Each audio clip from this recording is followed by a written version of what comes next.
Alright, so this is vlog part 2. I know I wasn't on earlier or whatever, but yeah, I'm just gonna put this out anyways. So here goes. There was one time we had a group called Lyrical Messengers, and it was like this big group when I was really young. I was like maybe about 8, 9 years old, something like that. It was called Lyrical Messengers. I was the youngest rapper in the group and the youngest singer. Well, there was a show that we got booked for. We were all over newspapers, things like that, performing at all sorts of places. My mom was my manager, things like that. We got booked for this show. There was Yolanda Adams was going to be at. And we were all excited we were going to be on stage. We had like a month to prepare for it. So we took off school and we would go practice. And I mean, if anyone who has actually really performed, they know what goes into practicing for a performance, you know. So we were mastering our song, making sure it was fixed and everything, doing the choreography of the dance moves and things like that, getting ready, like makeup ready. We got our hair done professionally, our makeup done professionally. We picked out our outfits, all of that good stuff. Well, anyways, on one of our practices, we were driving in this big minivan with all the members of the group. It was called Lyrical Messengers. We were in the newspaper, so you can like research it if you want to. So anyways, we were driving and we were coming across this train track. And naturally, when a train's coming by, it'll put down these like little things that, you know, forces you to stop. So that way no one can pass while the train's going, right? Well, this time it didn't work. And the little sign fell on top of our minivan. So we were all fighting before then. We were arguing in the car, talking about like, you know, I should have this part and I should have this part. And I was the youngest one there out of the bunch. So I was maybe like 10 years old, something like that. And sorry for saying that so much. And all the other people were about like 17, 18, 19, around there. And they were all having this big argument, who was with who and who was doing what and who was going to be the leader. And, you know, everyone was so excited to get on stage with such a big star. We were like, this is our moment. Well, when we stopped at the train tracks, that sign fell on top of our car, so we couldn't move and the train was coming. And it was at that moment we had to stop what we were doing and get out of the car and push it back. So that way we could get that little sign off of us before the train hit our car. I swear to God, true story. I'll get my mom in here and talk to you about it too. The point is that we were so excited to go somewhere that we were worried about the position, when in all reality, we weren't working together. So without unity, it's not possible to grow. Sometimes we're called at that halt. And sometimes there's something in front of us saying, stop, step back for a minute and relax. And, you know, we don't take heed to those signs or those warnings that are in front of us. We just want to continue traveling. But in all reality, we need that group for support. We need our family behind us. We need our people with us. And we can't do it alone. That's not something that we can do alone. Any artist knows that we cannot just become a rising star overnight just like that. We can't do that. We have to have people that support us, that believe in us, that want to see us successful. And we all have to be on the same type of page. We can't be arguing with each other, you know, in the middle of our moment. So anyways, the train ended up passing by and it opened back up again. And we were able to go to our practice and rehearsal and all the things like that. Get this though. After all the practice that we did, I got up on stage and I had a crush on one of these, on this guy, all right, that went to my school. And he was there and he was staring at me. And I remember I got up on the stage and I flipped shit. When it came to my part, I didn't say nothing.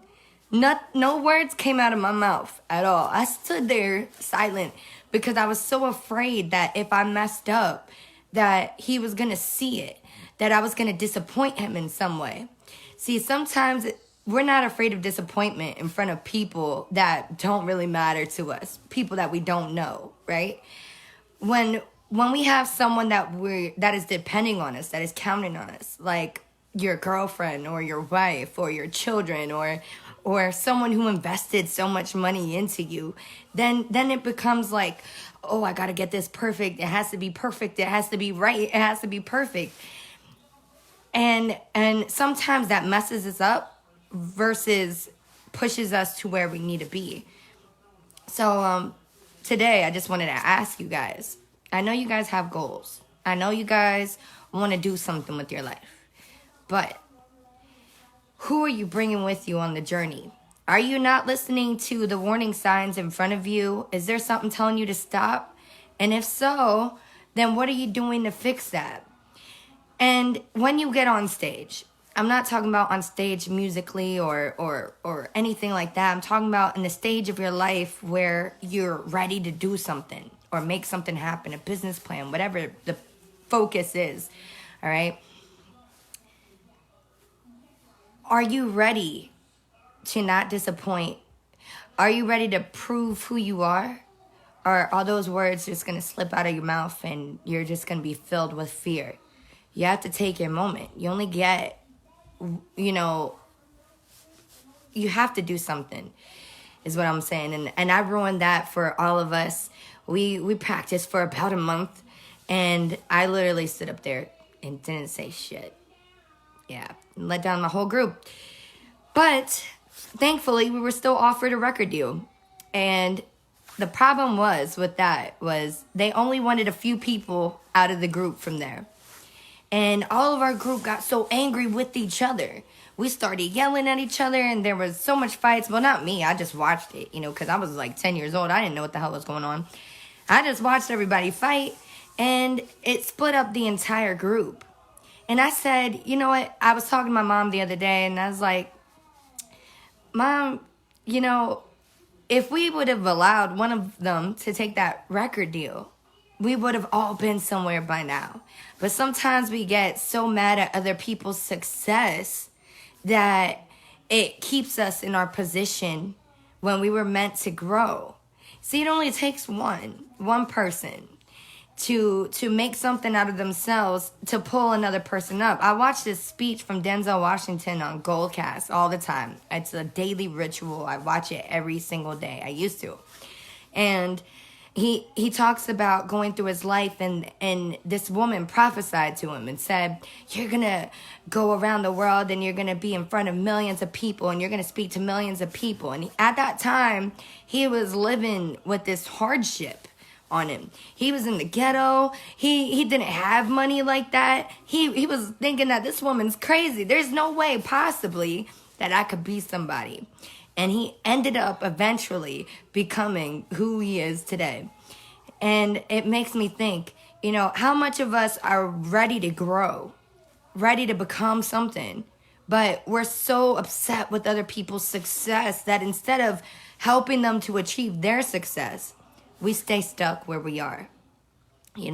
If one of us would have gotten that record deal, that person could have brought in all of us up. But instead, they were too busy fighting amongst each other. And it reminds me of the battle between towns. In New York, when people are from your city, they got you. You know what I mean? They take care of you. Even the local bodega, they know your name and they're not going to let nobody hurt you. Your next door neighbor that's nosy as shit and looks out through the window has got your back if someone comes to your house. And that's just how it is. But how many of us are like that with each other? So I'll check my email. Wait, you said if possible I want to send over across. All right, it's oliviadrake2020@gmail.com. I'll check it out. Yeah. But yeah, I'm ready to get on that beat. I like it. So I've had an opportunity. I'm not going to really speak too much on it, but I've had a couple opportunities, like maybe 3 or 4 opportunities with really famous celebrities and artists that are going to be helping me. Well, not helping me, but I'm going to be doing like a collab with them. And hopefully they're going to try to see what the record label company says about it. And I'm really looking forward to it. So I'm hoping to get it somewhere. But my mind has been like shit right now. I haven't had the chance to even think about anything. But my point is, sometimes we're at that road stop and, you know, we're looking at the places that we want to go and we feel like they're impossible. And really, it's just, you know, we got to stop the arguing, stop the bullshit, stop fighting over stupid things, really put our priorities in place and start moving and get to a place that's safe. So, bye. Hey, Titi Vicky.